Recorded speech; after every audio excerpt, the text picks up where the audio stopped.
Hey everybody, welcome to Aniki, the podcast about anime with two brothers. I'm Ben. And I'm the champion of the Galar region. I don't believe you. Oh, I am? Prove it. Well, I mean, I guess I could. I'd have to go downstairs and get my Switch and then take a picture. But, I mean, it's true. I am. Did you at least have fun doing it? Oh, yeah. No, it's a really good Pokemon game. Oh, good. I still need to catch 120 more pokes to complete the dex. It's not a complete dex, though, just like to remind you. That's the complete Galar dex. I don't care. You've caught all the other ones in previous games, so it's fine. I haven't really. I usually only catch the regional decks anyway, because catching the national decks is, well, you don't really catch them because they're not really in the game. You just transfer them over from another game, and you're like, I did it. So it's really not that impressive. I mean, you can do the national decks in some of the old games, I guess, but you can't really catch the ones for the national decks in other games. You kind of just have to move them over, and that's kind of not exciting. Well, takes all sorts. Yeah. So I've never really completed a national dex, except maybe Heart Gold Soul Silver. So what have you been up to since last we spoke, besides Pokemon? Oh, well, no, that's Pokemon. I just played Pokemon. Well, I caught up on the Mandalorian. I am not caught up on the Mandalorian because I haven't watched this week's yet. Oh, which is episode 5? Yeah, I just got done watching it before I came to record. And what are your thoughts on it without spoilers? It's quite good. Mandalorian is very good. It knows that the proper way to treat Star Wars is as a setting. I have the same feeling on it as I did with the first 90% of Rogue One. Oh, yeah? Yeah. This is a good genre film set in the Star Wars universe. Yes. So I actually rewatched Rogue One recently. And you know what? It still holds up fairly well, but it suffers a lot from this is the first non-mainline Star Wars thing. Yeah, it does have that. Where Mandalorian really has stepped away from a lot of the sort of like winky winks. I would agree with that. In a very good way. Like Rogue One was fine except for the last 10 minutes that shouldn't have been there. Should have been somewhere else. It was a good 10 minutes, but it shouldn't have been there. Should have been somewhere else. I don't know. The Mandalorian is it's been hyped a lot, so it has that against it. But for what it is, I mean, it's fine. It's good. I wouldn't say that it's as amazing as the internet makes it out to be. Well, I think it's really good. And I think a lot of that comes from sort of jaded Star Wars fans. They're like, oh, everything in the new movie sucks. When, there's some things to like in the new movies, and there's some things not to like about the new movies. And this is kind of just good all the way around. It's really hard to find things to really nitpick and complain about. Well, as I've said before elsewhere, I don't really have a lot of strong feelings about Star Wars to begin with, which I've been told makes me a lizard man. But sitting on the outside and looking in, I'm like, yeah, it's good. It's got a little bit of a pacing issue, but what are you gonna do? No, I think it's paced well. I like how they are doing the weekly release, which is really smart on their account because we're still talking about it rather than having stopped talking about it 5 weeks ago. That's true. I mean, it's a good Western. I'll give it that much. It's a very good Western. I mean, that's its point, right? It's like, this is Lone Wolf and Cub. This is back to the roots of samurai film / Western film, because those two genres are basically identical. Yeah, just this one's in space. It is in space. And has a Baby Yoda in it. Oh, spoilers. I don't think that's a spoiler, because it's literally everywhere. Yeah, I think everybody knows about Baby Yoda at this point. Though, my question is how do we know it's not Baby Yaddle? I don't. See? Well, I finished, because it's December and you're supposed to tell scary ghost stories, I finished Dracula. Oh, Dracula's good. It's very different from the popular perception of what Dracula is. And I feel like I've been lied to my entire life. I mean, yeah, no, that happens. I have asked several people independently, when you think Dracula, besides the monster, just the Dracula universe, if there is one, what do you think about? And they're like, well, slutty women. Yep. Yeah, slutty women and monsters. I'm like, well, who's the protagonist? And they're like, well, it's Van Helsing, obviously. Oh, Lansdowne. I read it, and I'm like, the protagonist is clearly Mina. Oh, absolutely. 100%. All the women are great. Oh, Lucy's kind of a ditz, which is... Yeah, she's kind of a ditz, but she's not bad. She's just kind of a ditz. And good on them for recognizing we just murdered a woman and led away a small child in the middle of a graveyard. Perhaps we should do something to not look super bad having done this. I know, right? Like, oh, the police are a thing. Maybe we should consider that in our quest. Yeah, maybe we should watch out about that. But it was just great seeing that Mina is this woman who not only is a wonderful wife, she's the only character who has her head on straight. Oh, yeah, she figures out, like, everything. She figures out everything. She gets everybody else to stop freaking out all the time, gets them focused, and then when she is essentially blood raped, everybody else in the room is crying their eyes out and being sad and pathetic. And she's like, let's go on a quest to kill this guy, because I ain't got time for that. I want to be able to take communion again without it leaving scars on my flesh, please. Yes, I like that's her reason. I think it's a fantastic bit of feminist literature, and no one recognizes this. It's very good. It's a very good book. It is. And Dracula doesn't just want to bite sluts, which is what people think. They're like, oh, it's a metaphor for about loose women. It's like, nah, have you read the book? Because he goes after a married woman and someone who's engaged. Goes after the engaged person, and then goes after the married woman out of spite. Oh, 100% out of spite. He's like, oh, you caught on to my plan. Well then, guess what? The very first bit with Jonathan Harker is also very good, because it's a very good slow burn of like, something's not right here. Yeah. And it just gets weirder and weirder and I can't weirder. imagine what it would have been like to read that having not known any of the Dracula. Oh, yeah, beforehand. to know nothing. Yeah. So what in the world is up with this guy? He's so weird. This guy's bananas. So after reading it, I went back through the list of Dracula movies I've ever seen. The best Dracula, the most accurate Dracula movie is still Dead and Loving It. I'm going to have to disagree with you a little bit. Okay, maybe Nosferatu. Well, the original ending is completely different in Dead and Loving It. I mean, so, that's fair. Spiritually, though, I'm going to have to give it to Bram Stoker's Dracula.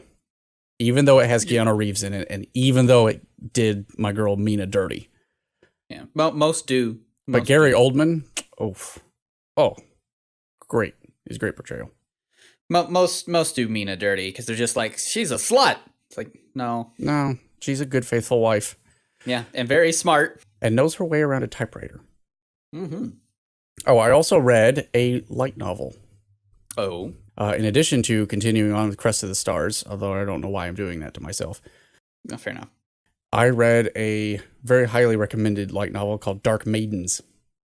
Okay. It's kind of like a Rashomon type deal. Oh, where I'm a big fan of a Rashomon. There's a literature club. Oh boy.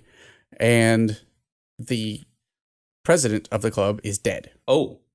Okay. Yeah. Is it only her? Well, she's the only one dead. And the whole point of the book is there's a club activity that do into the year where everybody comes in and they have a hot pot of who knows what, because it's all done in the dark. And everyone has to eat out of it. But also everybody has to take turns going up and reading a story, a scary story that they wrote. Sure. But this year's theme is who done it. So they're all telling their own version of their theory on what happened to the club president. Why is she dead? Oh, that's kind of interesting. It is kind of interesting. It's pretty short read. The ending is not what you expect. Oh, well, there you go. I mean, you expect a twist, but not like this. It's very... There you go. I liked it. I think I gave it 4 stars out of 5. Cool. I've been reading the books of the Once and Future King, so I just read Sword in the Stone, which is quite good, and it just reminds me how bad the Disney movie is. Yes, I don't know why you expected any different. Well, I mean, I've seen the Disney movie before, and I was like, this is not very good. And then I've read the book, not knowing that it was the book that the Sword in the Stone film was based off of. Uh-huh. So, in the book, did you know they joined forces with Robin Hood to defeat Morgan Le Fay, Queen of the Fae, as well as a griffin? Did you know that that's not in any way in the Disney film? I did not know that, and I feel like they've missed a grand opportunity. They also team up with a chimera to save someone from a giant. Did you know that's also not in the Disney film? I have to feel, based on what you have just told me, that the Fate universe is more accurate to the book than the Disney film is. You know, I think I actually have to agree with that statement. Because what you're describing is not quite as insane as the Fate universe, but it borders on. However, the film might be closer to the Fate universe than the book. Let me tell you why. Because instead of doing either of those two sequences, they spend 15 minutes with a horny squirrel. Yeah, that's pretty accurate. So, I mean, inside of either of the cool two things they could be doing, instead, the wart, who is young King Arthur, is sexually harassed by a female squirrel for 15 minutes. Why Merlin sings a song about it. The Sword and the Stone is a bad movie. You flip all of those genders, and you have literally the Fate story of what went down. It's bad. It's a bad movie. It's not good. It's only an hour, 17 minutes, and it's just bad. It's no good. Well, hey, speaking of a horny squirrel. Okay. You want to talk about Night of Short Walk-On Girl? I mean, there's no horny squirrels in it, but there's some horniness in it. There's a lot of horniness in it. I'll talk about the Night of Short Walk-On Girl.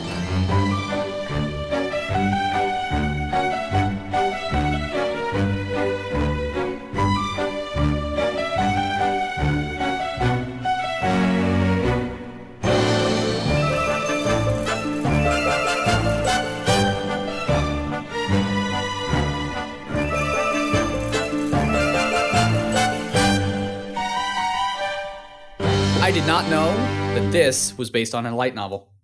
It was. Which the Tatami Galaxy is not. So it's very interesting that he reuses some of the same characters and definitely the same art style. Well, didn't the author work on both? I think he did.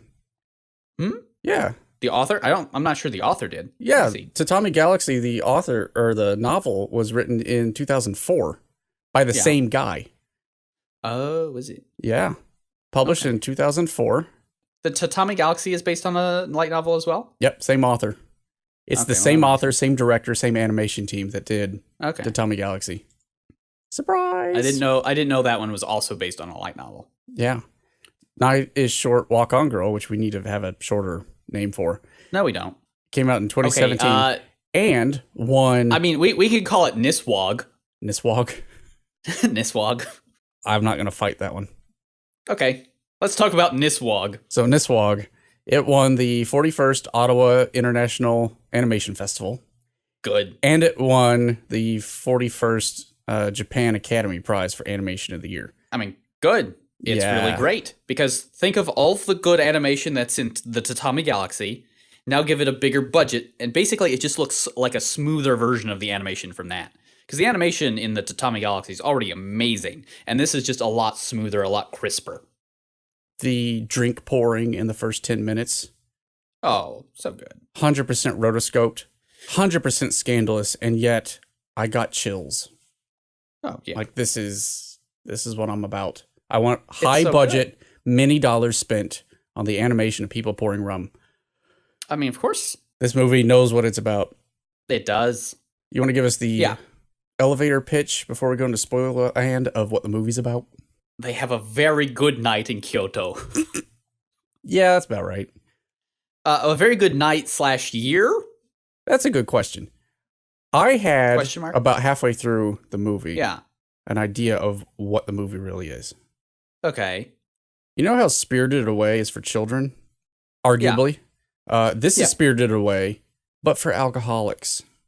I mean, a little bit, little bit. The first part definitely, but I mean, it quickly moves on from that because I mean, it's set up as like 4 major incidences, each one in a different part of the year, except in one night, or not. Except in one night. It's best not to worry about it. The question is unimportant, as in the Tatami Galaxy. Yeah, I will say, I don't think this is as good as the Tatami Galaxy.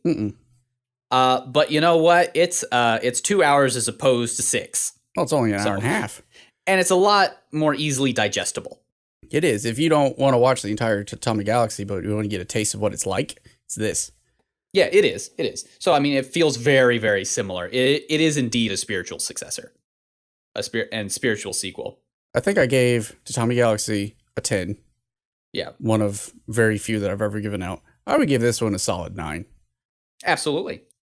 If you care about Japanese cinema, this is one to watch. Though I would say that this would not be... I would not consider The Night of Short Walk-On Girl as a film. Because really, at the end of the day, it's a 4-part OVA that's all smushed together. That's what it felt like. just in the way that its form is done, I would not consider this like film or cinema because it's not built that way from the ground up. Yeah, that's fair. Just the way it's made. In the same way that The Mandalorian, while very good, and probably will end up being around 2.5 hours, about 3 hours, you couldn't watch all of it and be like, this is a movie. I mean, you could, and it would tell a narrative, but it's not built like a film is built. Yeah, there's no overarching plot, really. Yeah, and Niswag is not built like a film is built. No, it's built as a series of vignettes with an overarching goal, not necessarily a plot. Yep. So I guess with that, we'll go into spoilers. Go watch it. It's an hour and a half of your time, and it's well worth it. It's extremely well worth it. How good of a night can you have with all the alcohol in the world? A very good night. Extremely. Isn't there a song about this? Probably. One of the things I really appreciate about this is how it sort of flips who the protagonist is. Yes, it does. Because in this, it's the girl. Though the girl in this is very different from the girl from the Tatami Galaxy. This girl, I think Wikipedia calls her Kohai. That's probably right, because the other guy's Senpai. So Kohai, she is living her hashtag best life. She is hashtag best life. No question. Which, to be fair, she has a great time, but she learns that living your hashtag best life is probably not the best thing long term. Yeah. It's a good lesson to learn. I wish more people learned that lesson. And I'm also a fan of how Senpai in this, while very similar to Senpai in the Tatami Galaxy, first off, takes a more active role. Eventually he does, yes. He is definitely out to try and get the girl. Well, starting with the start of the film, he is already decided that he's going to actually take it upon himself to take action to try and get the girl. Yeah, but his buddies, like myself, thought, are you really, though? I don't think you are. Well, he wasn't, but now he is. Like, as soon as he decides to try and get Ratatatam, he is actually, like, taking action. Yes. Well, like, halfway through, he does make that choice. I guess we just go through each arc, really. Yeah, I think you go through each vignette, right? Because it's like going through an OVA. It's smarter to just go through each episode, quote unquote. So let's see, what are the four? We got the drinking saga. Yeah, you have the drinking and drinking contest. You have then we have the hot pot, the book fair. Guess. Yeah, the hot pot book fair. You have the best arc, which is the third. And that's the what they call that's it. That's where everything's the guerrilla theater. Yeah. That's when everything sort of comes together, right? So, I mean, that's definitely the climax of the film, and that's where it brings all the threads from the first two parts together. Yeah, and then you have the illness, the cold. Yeah, and then you have the cold. So, I guess let's start with the drinking. This girl, Kohai, can hold her liquor. 100%. Oh my goodness. I appreciated a lot, not only the rotoscoping and just how sensual they made the pouring of rum at the start. There were a lot of imagery of her imagining herself drinking all the rum in the world, where she's obviously a glutton. And it's like, you would never see those kinds of depictions anywhere else. Yeah.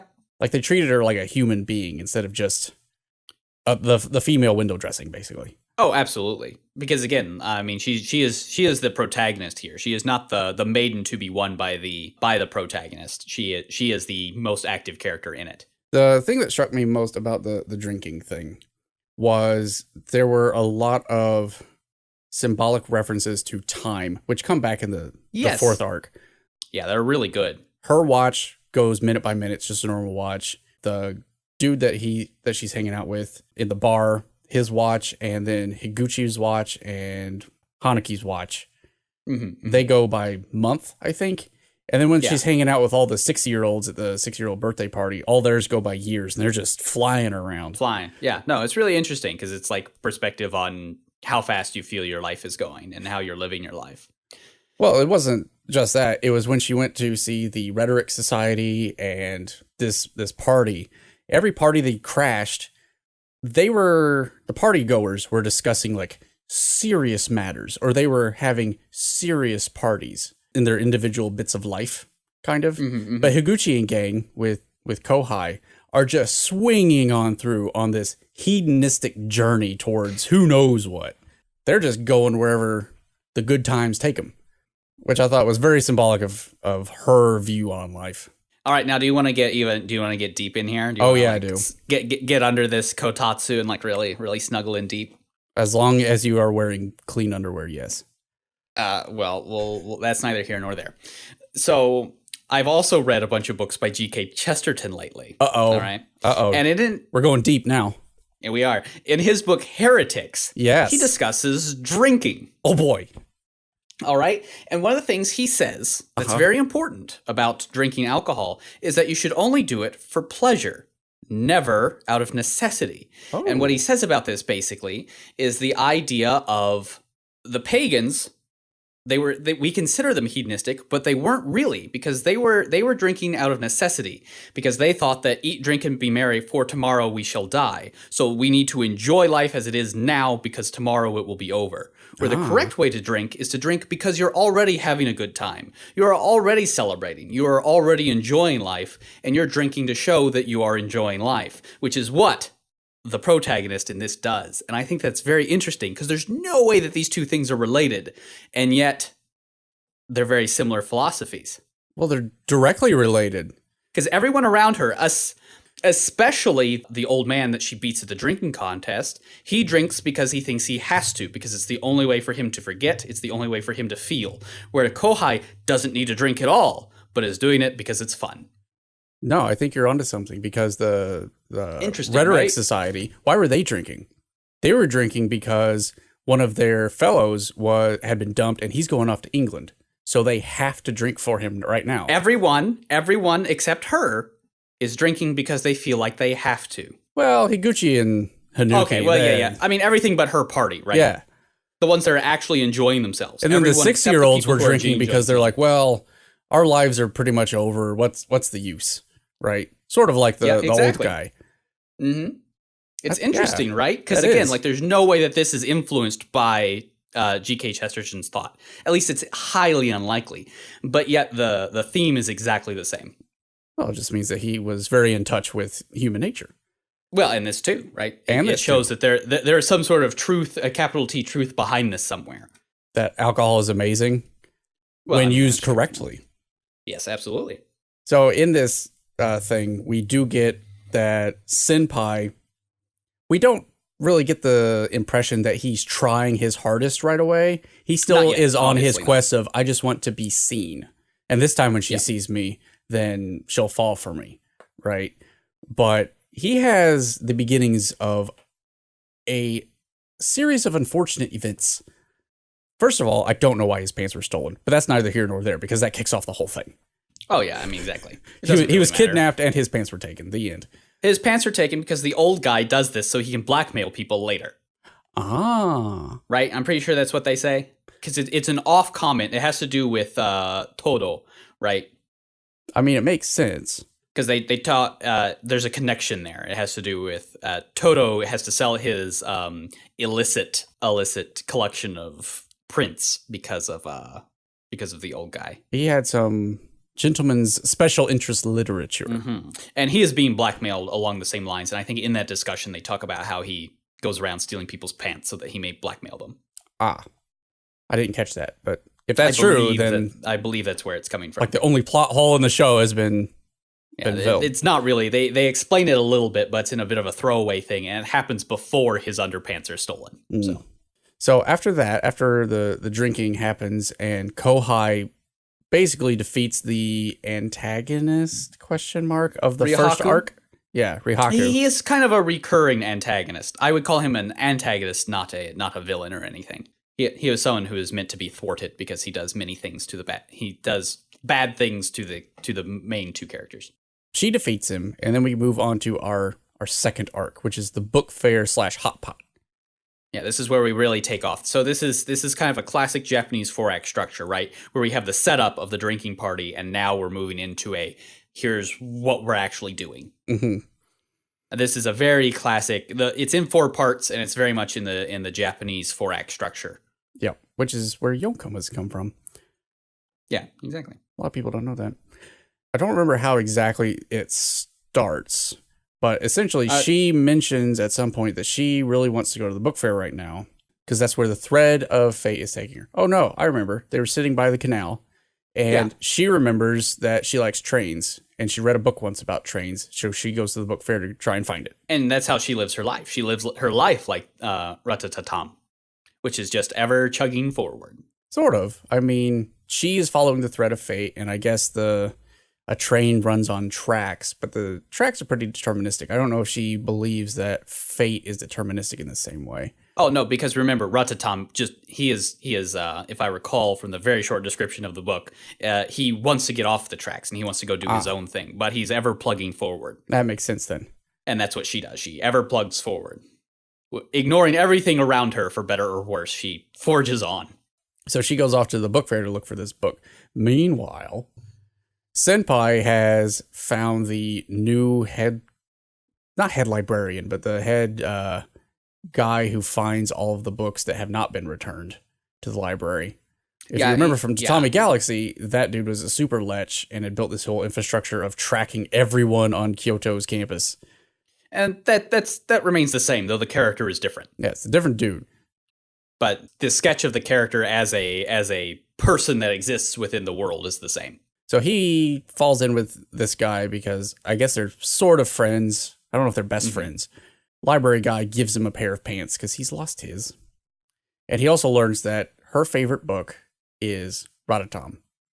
So he goes off to find that at the book fair as well. But he knows it's there. Yeah. And not only that it is her copy of the book. Oh, yeah. That she had when she was a child. So he goes there and loses his pair of pants again. But this time, Toto is there to lend a hand. Mm-hmm. But really what he's like, I'll trade you this pair of pants, but you got to go to this weird auction where you can get any kind of rare book. And I really need some of Hokusai's like good work, if you know what I mean. Yeah, the good stuff. Yeah. A little something, something. A little something, something. But Toto's not allowed to go. Yeah. So he goes instead, and Higuchi is there. I don't remember why Higuchi is there. I think for the same reason that Toto wants to be there. I think he is also after the Hokusai Prince. Because if I recall, he is actually part of the same little collection of connoisseurs that Toto is. Oh, the bedchamber investigation team? Yeah, I think he is a member of that. I don't know if he is. I get the impression, and I have no evidence for this. I'm going to go out on a line here that he's looking for a copy of 10,000 Leagues Under the Sea. 20,000 Leagues Under the Sea. Maybe. That would be my guess. But from his conversation when he's around the Kotatsu, I think what he's doing is he wants to get the most expensive book so he can sell it. Oh, I mean, that's fair. Yeah. That'd be my guess. But anyway, they go to this place, and the auction is really, Rihaku is there again. And he's like, hey, guys, never mind my cold. Here's the deal. I have this giant hot pot of the spiciest of memes, and you have to eat the memes, and whoever is left standing gets to have any one book out of my super collection, which includes some raven-haired beauty's personal edition of Ratatam. Ratatatam. Ratatatam. Is there an extra ta in there? There's two T's. Ratatatam.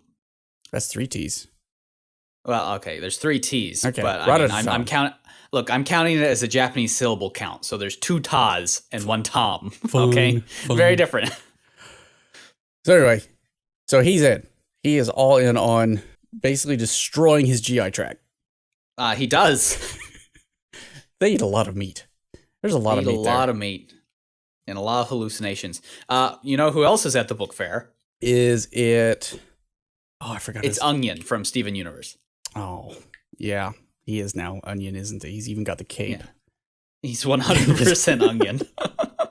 He is such Onion that he is the most Onion. Oh, what was the guy's name in Tatami? Was it Ozaki? Was that right? It sounds about right. Let me click on the Tatami Galaxy link right here in Wikipedia. Ozu. That's close. You were close.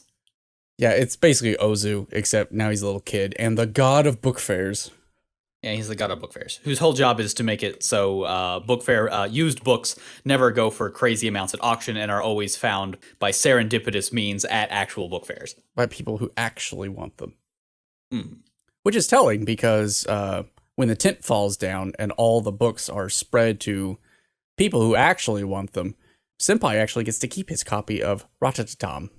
it does try to fly away, probably to Kohai, but he also wants it very badly. And again, I like this because it makes him a more active character because he like really holds on to it. And as it flies away, he gets like thrashed around on this thing as it's trying to leave his grip, but he holds firm to it. He does, even though it causes him actual physical pain. So again, it's nice to start with the senpai character being more active. Yeah, he gets dragged along the ground and a trench is dug, basically. Yeah. Right in front of Kohai, who's like, that's the guy I keep running into. That's weird. Huh. Anyway, so that launches us into the third act, which is probably the biggest act. And the best. A lot happens, and it's all real good. It's real good. I wasn't quite feeling the movie until the third act, and then I was like, okay, everything's coming together, and all this is awesome. Yeah, I didn't feel the singing that much, but I get it. I didn't the first time, but later I did. I really started to enjoy it. It got better towards the end as more people took part, and the more ridiculous it got. Oh, yeah. The more over the top, I can't believe we're all just ad-libbing. Okay, by the way, while we're going here, basically it's the school festival. And it's at this point that I got the impression, and again, it doesn't matter, but I got the impression that this is taking place like maybe 4-ish years after Tatami Galaxy, because the first couple of guerrilla theaters and some of the attractions at the festival are clearly alluding to legendary figures who were at the school previous. Oh, yeah. Because Kaori is on display, and they allude to that in the guerrilla theater, like the first act that we see of that. Yeah. And you also see, what's his face's? Kaori's quote-unquote lovers wall of special items. Yeah, his boob climbing wall. Special hand-holding equipment. Yeah, so it's interesting. It depends on how much you want to try and force the connection to Tatami Galaxy. There's an argument to be made that this is just sort of a, not quite a retelling, but a spiritual successor that reuses some of the same characters. But there's also a decent way where you could make an argument where this does in fact take place afterwards, and this senpai simply has the same apartment as the original. I don't think he does. Protagonist. No, it's very similar. Because if he did, then Higuchi, when he sends later on, when he sends Kohai off to his friends, would have mentioned the guy next door because he's like right there. But I think he lives in a different building. That's so possible. I get the feeling it takes place a couple years later because Higuchi and Hanuki are still hanging around. Oh yeah, and I mean that's sort of their jam. Yeah, they're all super seniors. So there's some arguments to be made if you really want to force it, but I mean, it's not important, but I did like the callbacks. Yes, there are definitely callbacks, and intentionally. One of the nice things about this is how familiar it feels if you've seen the Tatami Galaxy. Mm-hmm. It's very different, but as soon as you start watching it, you immediately get what it's doing in some regard. Yeah, but they're not in there like you have to have seen Tatami Galaxy to understand what's going on. Yeah, exactly. Otherwise, you just figure like they're talking about some crazy stuff that happened at college a while ago. So anyway, the guerrilla theater. It starts off as just another wacky thing that's happening. But it turns out this was the plan all along. And it wasn't Higuchi's plan. I thought it was going to be Higuchi's plan. Yeah, I did too. And then I was like, oh, wait, no. Because I started noticing that the princess was always in the Daruma outfit. And then I remembered the flashback to... basically Captain Underpants. I'm just going to call him Captain Underpants. I mean, that's basically his name, yes. Yeah. I remembered his flashback, and then I'm like, all these are, it's got to be him then. Well, I didn't put that together until the final act of the guerrilla theater, where he's running up the stairs of the building to catch Senpai, and he looks out over the field and sees this dude starting his song. He just has this look in his face. I'm like, it's that guy. I'm remembering all the things that he said over the course of the show. And I'm like, it's totally that dude because he likes to cross dress. And how much he's at his computer. Oh, yeah. I did like that Senpai took the initiative and was like, nope, this is my time. I'm taking over as the protagonist in this guerrilla theater. Zipline time. Yeah, I am taking action. Lies do not become us. I'm going to make this happen. And the thing is if he hadn't have done that, Kohai would not have actually fallen for him. Well, exactly. Because that's the moment when she does. She's like, oh, you actually like me. Oh, there's actually something here. And that's when she starts her mental shenanigans of maybe hashtag best life isn't actually best life. Yeah, because just forging forward means they never have time to cultivate the relationships actually around me. Yeah, because I mean, if you're just living your hashtag best life, that's just you. You're thinking only about your thread of fate or train tracks or whatever. And it's all based around what's best for you. And it's not necessarily what's best for those around you. That's my soapbox. Well, I mean, that's fair. So the grand finale of the Guerrilla Theater, a lot of twists. A lot of twists. So many twists. A lot of good twists. All in like the span of 5 minutes. Oh, yeah. Senpai swings down. He's like, I'm the main character in this love story now. Behold, because I don't want that guy to kiss you. Yeah. Oh, dude, we should probably rewind and explain that somewhere along the line, Kohai got drafted to be the female lead of the Guerrilla Theater. And Captain Underpants had set the whole Guerrilla Theater up because at one point he was sitting on a park bench and he saw a young lady across from him.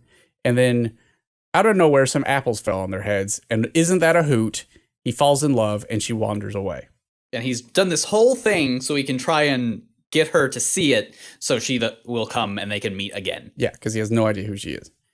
And again, what I like about this is another thing that Senpai sees that's like, man, I should actually do something to try and win my girl. Because look at how much he has done just to find this rando that they shared a serendipitous moment together. I should probably do something. So much effort. He had a team. He had scripts. He had a plan. It was ridiculous. So Senpai flies down on the zip line, kicks Captain Underpants off the stage. It's like, no, me. I'm all about this. But he gets trapdoored. So he's out. And Captain Underpants comes back and is looking for his Apple Maiden. But can't find her. Can't find Apple Maiden. Until here she comes. And who should it be but the library guy? Yeah, the leader of the cultural festival committee. So twist, the library guy. It's actually a dude. And then once that's revealed, suddenly the project manager for the whole Guerrilla Theater thing's like, actually, confession, now that you know that your love is a fantasy, I've been here for you this whole time. Please look my way. And his response, I had no idea that was coming. Not a bit. He's like, it's good. Oh, well, it's good. Turns out I'm gay now. So turns out that I'm so in love with the moment and the idea of romance, I don't care who it was, I'm going to make out with this dude anyway. It's like, all right, well, good on you. But then literal koi rains out of the sky. Which, again, was also foreshadowed, as crazy as that sounds. It's best not to get into it now, but just trust us. Somehow, koi falling from the sky was foreshadowed in this film. Oh, yeah. Telegraphed from a mile away. And it's like, miles away. Oh, yeah, those fish. Those fish. Oh, those fish. So koi, both in the literal and figurative sense, fall from the sky and hit Captain Underpants and Project Manager in the head. And suddenly, because that's his thing. Like, oh, okay. Now we'll date instead. Yeah. Weird library dude gets trapdoored and falls on Senpai. Yeah. So, and that about wraps that nonsense up. There's a lot of nonsense and twist after twist after twist. It's good. It's a good arc. It's definitely the climax of the film. I mean, the whole movie is very, I don't want to say lol so random, because it's not. It does it for a point. Yeah. But the speed of the quote randomness speeds up until this point. Like it's building to this crescendo. Well, because this is where everything sort of comes together, and then Act 4 is your conclusion, your denouement part. Yeah. Of the whole film, because it's a revisit. There's been a cold going through town, and now everyone has it except Kohai, and she goes around visiting just about everybody she has met all night long to tend to their illness and do a giant trading quest, basically. Yeah, it is. I had some trouble figuring out whether or not we had skipped like a week or two, but eventually they say that nope. Only a couple hours has passed. I'm like, that's a very fast-acting cold. Yeah. Well, again, except this is actually taking place in winter. But again, it doesn't matter too much. Whatever. I mean, it's fine. But it sort of takes you out of the moment. And I think that's supposed to be the point. It's like, okay, that's done. Now we're going to focus on some life-changing thoughts. Mm-hmm. So Kohai goes on her little quest to find the root of the cold, although she's not really sure that's what she's doing. And along the way, each person sort of points her in their own way towards Senpai.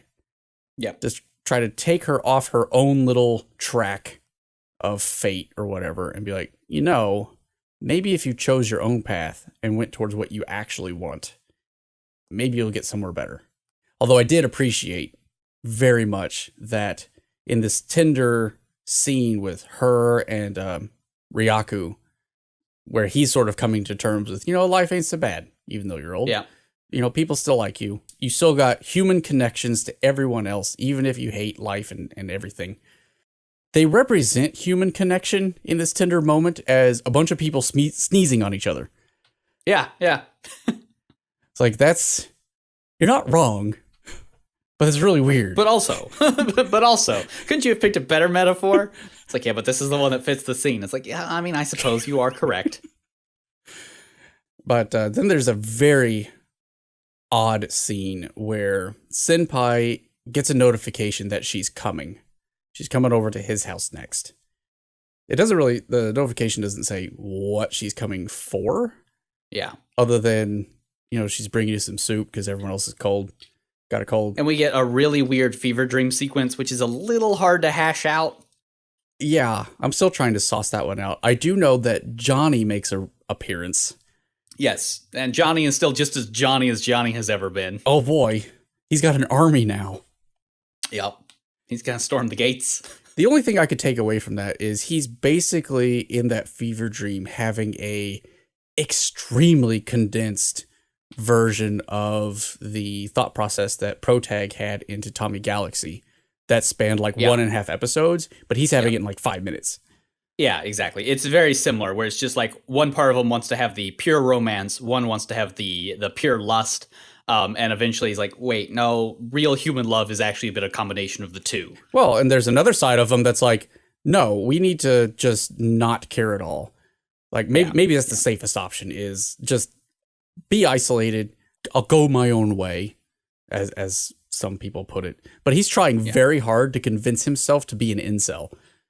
Yeah, kind of. Thankfully, his reason wins out, and he rejects that idea altogether. His reason wins out / he just realized he's head over heels for this girl, and damn it all. Which is really the best course of action, turns out. Yeah. Essentially, he wakes up and she's there, and she sees the book, Ratatatam, and he plays it cool. He had gone over so many lines of how he's going to give that to her, and he's like, yeah, I mean, you can have it. She's like, this one's mine. Isn't that a coincidence? Yeah. And he's like, you can find all sorts of cool stuff at old bookstores. Do you want to go to one? And then you're just like, okay. Yeah.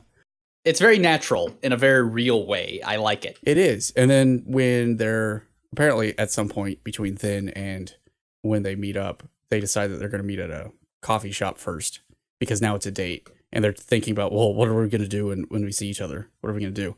And then both of them have the exact same idea. They're like, I wonder what happened with the other on that weird night. Because that was some night. It felt like a year. Sure did. Oh, she also caught that cold. So I'm sure it's symbolic of something. Yeah. Oh, yeah, exactly right. Feelings, turns out. Feelings. Cooties. It's the cooties. It's the cooties. It's that human connection. Yeah. Because so far, her connection is really mostly to, not hedonism, but like you said, you're already living it up, and now... Well, she has no connection, right? I mean, that's sort of the whole thing. She's just chugging through life with zero connection. And that's why she doesn't get that cold? She never catches the cold because she has no connection with anybody, even though she kind of thinks that she knows everyone's connected, but she doesn't have a concrete connection with any of them. They're all tenuous and based on... She's just marching through. Yeah. She's just chugging away, never taking time to actually build the true connection. But now that she has caught the cold. As our grandma would say, I'm just passing through. Yeah. Yeah. Oh my. Oh my. Well, don't name it after her. I'll say the ending was extremely adorable, and I liked it a lot. Yes, very good. It felt deserved. And the ending theme was still by Asian Kung Fu Generation, which is really nice. It's not as good as a Lost Dog and Beats of the Rain, but it was still pretty good. Well, take what you can get. It was a good callback to Tatami Galaxy. So overall, very good movie. Very good. If you want a condensed version of the Tatami Galaxy, at least the feeling and the themes of how it works and the themes, highly recommend. Again, the Tatami Galaxy I think is better, but it's harder to follow than this. This is a little more pedestrian than the Tatami Galaxy is, but in a good way. But better animated. I mean, they had more budget. Yeah, that's true. Way more budget. Honestly, I am a little surprised that I know Tatami Galaxy won a lot of awards, but it's kind of heady and out there. Yeah, it's real niche. And hey, so you know what? I'm kind of surprised that it got any kind of quote sequel.